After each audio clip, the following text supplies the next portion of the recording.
আবার আল্লাহ বলেন যেমন মনে চায় তেমন জিকির তোমরা করো না।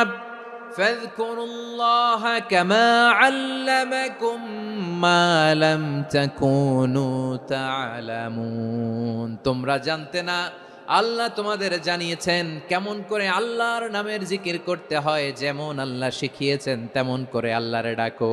ঠিক কিনা বলেন? আল্লাহ তাআলা যেমন শিখিয়েছেন তেমন ভাবে আল্লাহ তাআলাকে ডাকতে হবে। ঠিক ওই পদ্ধতিতে আল্লাহ তাআলার নাম যুক্ত হবে। কোন পদ্ধতিতে সেটাও আল্লাহ বলে দিচ্ছেন।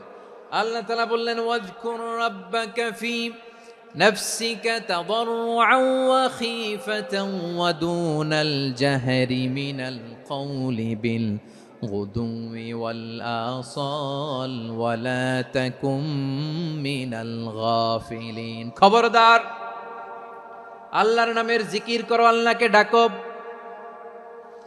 ফি নাফসিকা, মনে মনে, তাদাররুআন, সবিনয়ে, খীফাতান, ভীত বিহবল চিত্তে, দুনাল জাহারি মিনাল কওল, অনুচ্চ স্বরে অনুচ্চ আওয়াজে। এভাবে আল্লাহর ডাকলে সেই ডাকা কবুল করে নিবে কে? তাহলে আল্লাহকে জপতে হবে মনে মনে, সবিনয়ে, ভীত বিহবল চিত্তে, অনুচ্চ স্বরে, এভাবে জিকির করতে হবে। বিশ্ব ইসলাম এবং বিশ্বনবীর সাহাবারা ঠিক এই পদ্ধতিতে আল্লাহ তাআলাকে ডাকতেন। তাহলে এই যে আল্লাহ তাআলার সুন্দর সুন্দর নামগুলো আছে, এগুলো ধরে আমরা আল্লাহ তাআলার জিকির করব, তার প্রশংসা করব, তার পবিত্রতা বর্ণনা করব, তাহলে খুশি হবেন কে? বিষ্ণু ঈসা ইসলাম বলেন, আশ-শাইতানু জাসিম আলা কলবি ইবনে আদম। শয়তান বনি আদমের কলবের মধ্যে এরকম খামচি মেরে বসে থাকে। খামচি বোঝেন তো? শয়তান বনি আদমের হৃদয়ে কলবে খামচি মেরে বসে থাকে। ফাইদা যাকারাল্লাহ খানাসা, যখন মানুষ আল্লাহর জিকির করে শয়তান দৌড়ে পালায়।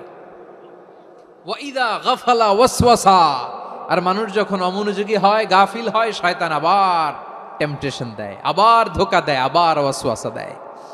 এজন্য বিশ্বনবী বলতেন, লা ইয়াজালু লিসানুকা রাতবান মিন যিকিরিল্লাহ। সব সময়, প্রতি মুহূর্তে, সর্বক্ষণে তোমার জিহ্বাটা আল্লাহর জিকির দিয়ে ভিজা রাখবা, আল্লাহর জিকির দিয়ে সিক্ত রাখবা, তাহলে কবুল করবে কে? সবাই পড়েন সুবহানাল্লাহ, আলহামদুলিল্লাহ, লা ইলাহা, সুবহানাল্লাহ, আলহামদুলিল্লাহ, লা ইলাহা ইল্লাল্লাহ, লা ইলাহা ইল্লাল্লাহু মুহাম্মাদুর রাসূলুল্লাহ সাল্লাল্লাহু আলাইহি